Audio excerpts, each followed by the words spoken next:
legal standing Mas Roy ini apa untuk menyatakan bahwa yang disampaikan UGM itu palsu, Ya, yang lah. disampaikan KPU itu palsu? UGM asli. Bukan, Anda personal. Seandainya Anda UGM merepresentasikan sebuah lembaga, yang paling berhak melakukan gugatan kalau itu palsu adalah pertama partai, karena dia bagian dari kontestan politik. Wah, justru politik kalau partai. Iya. Yang kedua, kalau ada misalnya dipalsukan, maka UGM sendiri akan turun. Ataukah Diknas ya, atau misalnya lembaga-lembaga lain yang terkait dengan publik. Nah, Anda hadir secara personal. Saya selalu bilang, kalau 275 juta masyarakat Indonesia mengambil langkah seperti Mas Roy, tiba menunjuk orang ini Anda palsu, Anda palsu, Anda palsu. Mau jadi apa kisah hidup ini kan? Kalau orang tua ahli boleh aja. Legal standing Anda sangat lemah. Setidak-tidaknya dan itu membelah publik. Saya lebih punya legal standing membela UGM daripada Anda. Bukan soal. Lah iyalah, Anda lulusan UGM bukan? Ya bukan. Lah udah. Saya lulusan Hasanuddin dan lulusan UI. Ya. Case close sudah. Tapi tidak ada kaitan soal itu bahwa Anda mendelegitimasi sebuah lembaga pendidikan yang milik Republik ini yang sangat dihargai sekelas UGM. Nggak ada. Anda melakukan delegitimasi bahwa UGM mengeluarkan ijazah palsu. Makanya jangan kudet, Mas. Poin penting ini untuk bagaimana menghargai institusi Republik ini yang memang punya legalitas. Pak Suparji mau komentar dulu. Ya, monggo, Bro. Ya, sebetulnya memang yang paling simpel itu kan, tunjukkan ijazah Pak Asli, ijazah Pak Jokowi gitu ya, yang asli itu ditunjukkan Pak Roy. Udah. Gitu loh. Jadi Pak Jokowi memperlihatkan ke Mas Roy. Iya. Meneliti. Oke. Ini ijazah saya gitu. Nah, itu kemudian asli nggak ijazah saya ini kan itu. Tapi kan ke penyidik kepolisian sudah, dan waktu itu sudah disampaikan bahwa itu Identik. Belum.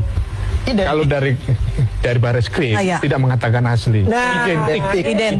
Oke. Identik beda dengan asli. Oke. Asli beda dengan otentik kan gitu loh. Oke. Apa perbedaannya gimana ini dari pakar hukum pidana dulu? Profesor Waras ini. Jadi kalau kemudian asli, ibaratnya naskah proklamasi itu yang ditulis Bung Karno. Nah, betul. Kalau otentik itu yang kedetek Sayuti Malik. Nah, terus kemudian yang identik itu yang difotokopi terus kemudian disesuaikan identik atau tidak kan gitu loh. Nah, apa yang dilakukan oleh Barreskrim itu kan ini ada beberapa ijazah antara satu dengan yang lain kemudian identik. Yang kemudian tidak bisa memastikan juga itu apa asli atau kemudian palsu. Dalam konteks 263 KUHP itu ada dua, membuat dan memalsu surat. Membuat itu artinya apa? Sesuatu yang tidak ada dibuat, yang benar akhirnya aspal, asli tapi palsu. Atau kemudian memalsu, ada tapi isinya ada yang palsu, tanda tangannya, fotonya dan lain sebagainya.